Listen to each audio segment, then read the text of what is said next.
Hi friends, ಎಲ್ರಿಗೂ ನಮಸ್ಕಾರ. Welcome back to my channel.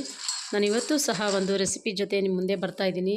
ಹಾಗೆ ಇನ್ನೂ ಯಾರೆಲ್ಲ ನನ್ನ ಚಾನಲ್ನ ಸಬ್ಸ್ಕ್ರೈಬ್ ಮಾಡ್ದಲೇ ನೋಡ್ತಾ ಇದ್ದೀರಾ, ಪ್ಲೀಸ್ ಫ್ರೆಂಡ್ಸ್ ಸಬ್ಸ್ಕ್ರೈಬ್ ಮಾಡ್ಕೊಳ್ಳಿ. ಹಾಗೆ ಇಷ್ಟ ಆದರೆ ಒಂದು ಲೈಕ್ ಕೊಡಿ. ಹಾಗೆ ವಿಡಿಯೋನ ಕೊನೆಯವರೆಗೂ ಸ್ಕಿಪ್ ಮಾಡದೆ ನೋಡಿ. ನಾನಿವತ್ತು ಸಂಜೆ ಸ್ನ್ಯಾಕ್ಸಿಗೆ ಅಂತ ಒಂದು ರೆಸಿಪಿ ಮಾಡ್ತಾಯಿದ್ದೀನಿ. ಸಂಜೆ ಆದರೆ ಏನಾದರೂ ತಿನ್ನಲಿಕ್ಕೆ ಬೇಕು ಅನಿಸುತ್ತೆ, ಅದಕ್ಕೋಸ್ಕರ ಮಕ್ಕಳು ಸ್ಕೂಲಿಂದ ಬಂದಾಗಲೂ ಸಹ ಏನಾದರೂ ಕೊಡು ಅಂತ ಕೇಳ್ತೇವೆ. ಅಂಥ ಟೈಮಲ್ಲಿ ಈ ಥರದ ಹೆಲ್ದಿ ರೆಸಿಪಿಯನ್ನು ಮನೆಯಲ್ಲೇ ಮಾಡೋದ್ರಿಂದ ಮಕ್ಕಳ ಆರೋಗ್ಯಕ್ಕೂ ಒಳ್ಳೆಯದು, ಹಾಗೆ ಹೊರಗಡೆಯಿಂದ ತರೋದು ತಪ್ಪುತ್ತೆ. ನೋಡಿ, ನಾನಿಲ್ಲಿ ಒಂದು 100 ಗ್ರಾಮ್ ಆಗುವಷ್ಟು ಲೋಟಸ್ ಸೀಡ್ಸ್ ಅಂದರೆ ಕಮಲದ ಬೀಜವನ್ನು ತಗೊಂಡಿದ್ದೀನಿ. ಇವು ಸಾಮಾನ್ಯ ಸೂಪರ್ ಮಾರ್ಕೆಟ್ಗಳಲ್ಲಿ ಸಿಗ್ತವೆ. ಮಾಮೂಲಿ ದಿನಸಿ ಅಂಗಡಿಯಲ್ಲಿ ಅಷ್ಟು ಸಿಗಲ್ಲ. ಸೂಪರ್ ಮಾರ್ಕೆಟ್ಗಳಲ್ಲಿ ಯಾವುದೇ ಒಂದು ಸೂಪರ್ ಮಾರ್ಕೆಟ್ಗಳಿಗೆ ಹೋದ್ರೂ ಸಿಗ್ತವೆ. ಇವನ್ನ ನಾವು ಹಾಗೆ ತಿಂತೀವಿ ಅಂದರೆ ಪೂರ್ತಿ ಸಪ್ಪೆ ಇರುತ್ತೆ. ಈಗ ಪುರಿ ಹೇಗೆ ಸಪ್ಪೆ ಇರುತ್ತೆ ಆ ಥರ, ಉತ್ತರ ಕರ್ನಾಟಕದೆಲ್ಲ ಮಂಡಕ್ಕಿ ಅಂತ ಕರೀತಾರೆ. ಆ ಥರ ಇದನ್ನು ತಿಂದಾಗ ಪೂರ್ತಿ ಸಪ್ಪೆಯಾಗಿರುತ್ತೆ. ಇದರಿಂದ ಯಾವುದಾದ್ರೂ ಒಂದು ರೆಸಿಪಿಯನ್ನು ಮಾಡಿದಾಗ ಅದು ಒಳ್ಳೆ ಟೇಸ್ಟನ್ನು ಕೊಡುತ್ತೆ. ನೋಡಿ, ಈ ತಾವರೆ ಬೀಜನ ಏನಿಲ್ಲ ಅಂದರೂ ಒಂದು 5 ರಿಂದ 10 ನಿಮಿಷ ಸಣ್ಣ ಉರಿಯಲ್ಲೇ ಹುರ್ಕೋಬೇಕು. ಉರಿ ಸ್ವಲ್ಪ ಜಾಸ್ತಿ ಮಾಡಿದ್ರೂ ಇವು ತಳ ಹಿಡಿಯುವಂಥ ಚಾನ್ಸಸ್ ಇರುತ್ತೆ. ಹಾಗಾಗಿ ಸಣ್ಣ ಉರಿಯಲ್ಲೇ ಹುರ್ಕೋಬೇಕು. ಉರಿನ ಯಾವುದೇ ಕಾರಣಕ್ಕೂ ಜಾಸ್ತಿ ಮಾಡಬಾರ್ದು.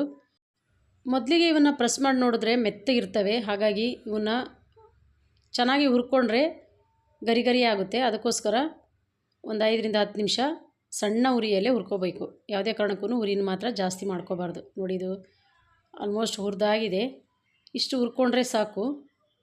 ಈಗ ನೋಡಿ, ಒಂದು ತವರೆ ಬೀಜನ ಹಿಡ್ಕೊಂಡು ಈ ಥರ ಪ್ರೆಸ್ ಮಾಡಿದ್ರೆ ಇನ್ನೂ ಗರಿ ಗರಿ ಆಗಿಲ್ಲ. ಅದರಿಂದ ಇನ್ನೂ ಒಂದು 5 ನಿಮಿಷ ಚೆನ್ನಾಗಿ ಹುರ್ಕೋಬೇಕು. ಇಲ್ಲ ಅಂತಂದರೆ ತಿನ್ನುವಾಗ ಮೆತ್ತಗಾಗ್ತವೆ. ಹಾಗಾಗಿ ಗರಿ ಗರಿ ಬರೋವರೆಗೂ ಚೆನ್ನಾಗಿ ಹುರ್ಕೋಬೇಕು. ಈ ಹುರಿಯೋ ಟೈಮಲ್ಲಿ ಯಾವುದೇ ಕಾರಣಕ್ಕೂ ಉರಿನ ಜಾಸ್ತಿ ಮಾಡ್ಕೋಬಾರ್ದು. ಇದು ಆರೋಗ್ಯಕ್ಕೆ ತುಂಬಾ ಒಳ್ಳೆಯದು. ಹೆಚ್ಚಿನ ಪ್ರಮಾಣದಲ್ಲಿ ಕ್ಯಾಲ್ಶಿಯಂ ಅಂಶ ಇರುತ್ತೆ. ಬೆಳೆಯೋ ಮಕ್ಕಳಿಗೆ ಈ ಥರದ ಪದಾರ್ಥಗಳನ್ನು ಕೊಡೋದ್ರಿಂದ ಮಕ್ಕಳ ಆರೋಗ್ಯನೂ ಸಹ ತುಂಬಾ ಚೆನ್ನಾಗಿರುತ್ತೆ. ಹೊರಗಡೆ ಜಂಕ್ ಫುಡ್ ತಂದು ಕೊಡೋದಕ್ಕಿಂತ ಈ ಥರ ಮನೆಯಲ್ಲೇ ಒಂದು 10 ರಿಂದ 15 ನಿಮಿಷದಲ್ಲಿ ಆಗುವಂಥ ರೆಸಿಪಿ ಇದು. ಅಂದರೆ ಇದನ್ನು ಹುರಿಲಿಕ್ಕೆ ಒಂದು ಸ್ವಲ್ಪ ಹೊತ್ತು ಟೈಮ್ ತೊಗೊಳುತ್ತೆ. ಹುರಿದಾದ್ಮೇಲೆ ಒಂದು 2 ನಿಮಿಷದಲ್ಲಿ ಎಲ್ಲ ನೀಟಾಗಿ ಮಿಕ್ಸ್ ಮಾಡ್ಬೋದು.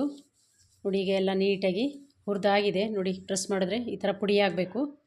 ಈಗ ಇದಾಗಿದೆ.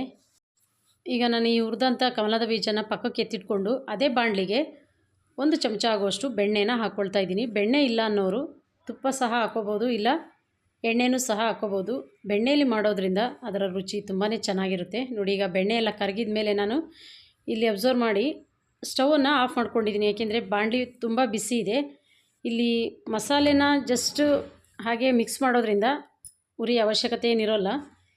ನೋಡಿ, ಈಗ ಒಂದು 1/4 ಚಮಚ ಅಚ್ಕಾರದ ಪುಡಿ, 1/4 ಚಮಚ ಗರಂ ಮಸಾಲ, 1/4 ಚಮಚ ಚಾಟ್ ಮಸಾಲ ಇಷ್ಟನ್ನು ಹಾಕ್ಕೊಂಡು ಮಿಕ್ಸ್ ಮಾಡ್ತಾಯಿದ್ದೀನಿ.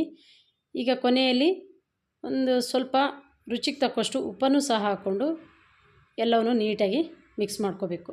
ನೋಡಿ, ಈಗ ಎಲ್ಲ ನೀಟಾಗಿ ಮಿಕ್ಸ್ ಆಗಿದೆ. ಈಗ ಮಿಕ್ಸ್ ಮಾಡಿದಂಥ ಈ ಮಸಾಲೆಗೆ ಈ ತಾವರೆ ಬೀಜನ ನಾನು ಸೇರಿಸ್ತಾ ಇದ್ದೀನಿ. ಸೇರಿಸ್ಕೊಂಡು ಒಂದ್ಸರಿ ಎಲ್ಲ ನೀಟಾಗಿ ಮಿಕ್ಸ್ ಮಾಡ್ಕೋಬೇಕು. ಈ ಮಸಾಲೆ ಎಲ್ಲ ಈ ತಾವರೆ ಬೀಜದಲ್ಲಿ ಚೆನ್ನಾಗಿ ಬೆರಿಬೇಕು. ಅಲ್ಲಿವರೆಗೂ ಒಂದು 3 ರಿಂದ 4 ನಿಮಿಷ ಬಿಡೋದ ರೀತಿ ಈ ಥರ ಮಿಕ್ಸ್ ಮಾಡ್ಕೋಬೇಕು. ನೋಡಿ, ಈಗ ಎಲ್ಲ ನೀಟಾಗಿ ಮಿಕ್ಸ್ ಆಗಿದೆ. ಈಗ ಲಾಸ್ಟಲ್ಲಿ ನಾನು ಇದಕ್ಕೆ ಇನ್ನೂ ಕೆಲವು ಮಸಾಲೆಗಳನ್ನು ಸೇರಿಸ್ತೀನಿ. ಇಷ್ಟೇ ಸಾಕು ಅನ್ನೋರು ಇದೇ ತಿನ್ಬೋದು. ಇಲ್ಲ ನಾವು ನಿಮಗೆ ಇನ್ನೂ ಸ್ವಲ್ಪ ಜಾಸ್ತಿ ಟೇಸ್ಟ್ ಬೇಕು ಅನ್ನೋರು ಇನ್ನೂ ಕೆಲವೊಂದು ಮಸಾಲೆಗಳನ್ನು ಆ್ಯಡ್ ಮಾಡ್ಕೋಬೇಕು. ನೋಡಿ, ಇಲ್ಲಿ ಹಸಿ ಈರುಳ್ಳಿನ ಚಿಕ್ಕ ಚಿಕ್ಕದಾಗಿ ಕಟ್ ಮಾಡಿ ಇಟ್ಕೊಂಡಿದ್ದೆ. ಹಾಗೆ ಟೊಮೆಟೊ ಜೊತೆಗೆ ಸ್ವಲ್ಪ ಕೊತ್ತಂಬರಿ ಸೊಪ್ಪು ಇಷ್ಟನ್ನು ಸಹ ಮೇಲೆ ಉದುರಿಸ್ಕೋಬೇಕು.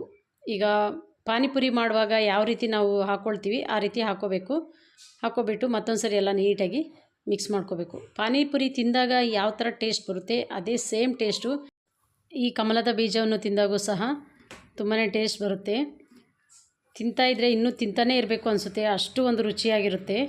ನೋಡಿ, ಈಗ ನಾನು ಇದನ್ನು ಇನ್ನೊಂದು ಸರ್ವಿಂಗ್ ಬೌಲ್ಗೆ ಸರ್ವ್ ಮಾಡ್ತಾಯಿದ್ದೀನಿ.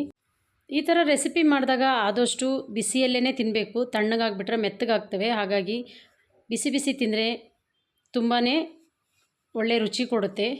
ಓಕೆ ಫ್ರೆಂಡ್ಸ್, ಈ ರೆಸಿಪಿ ನಿಮಗೆಲ್ಲ ಇಷ್ಟ ಆಗಿದೆ ಅಂತ ಭಾವಿಸ್ತೀನಿ. ಇಷ್ಟ ಆಗಿದರೆ ಪ್ಲೀಸ್ ರೆಸಿಪಿಗೊಂದು ಲೈಕ್ ಕೊಡಿ. ಹಾಗೆ ಇನ್ನೂ ಯಾರೆಲ್ಲ ನನ್ನ ಚಾನಲ್ನ ಸಬ್ಸ್ಕ್ರೈಬ್ ಮಾಡಿಲ್ಲ, ಪ್ಲೀಸ್ ಫ್ರೆಂಡ್ಸ್ ಸಬ್ಸ್ಕ್ರೈಬ್ ಮಾಡ್ಕೊಳ್ಳಿ. ಹಾಗೆ ಇನ್ನಷ್ಟು ಈಸಿ ರೆಸಿಪಿಗಾಗಿ ನನ್ನ ಪೂರ್ವಿಕಾ ಲಾಗ್ಸ್ ಇನ್ ಕನ್ನಡ ಎಂಬ ಯೂಟ್ಯೂಬ್ ಚಾನಲ್ನ ಸಬ್ಸ್ಕ್ರೈಬ್ ಮಾಡಿಕೊಂಡು ಪಕ್ಕದಲ್ಲಿರೋ ಬೆಲ್ ಬಟನ್ನ ಕ್ಲಿಕ್ ಮಾಡಿದ್ರೆ ನಾನು ಹಾಕೋ ಪ್ರತಿಯೊಂದು ವಿಡಿಯೋಗಳ ನೋಟಿಫಿಕೇಷನ್ ಸಹ ಬರುತ್ತೆ. ವಿಡಿಯೋ ನೋಡಿದ ಎಲ್ಲರಿಗೂ ಮತ್ತೊಮ್ಮೆ ನನ್ನ ಧನ್ಯವಾದಗಳು.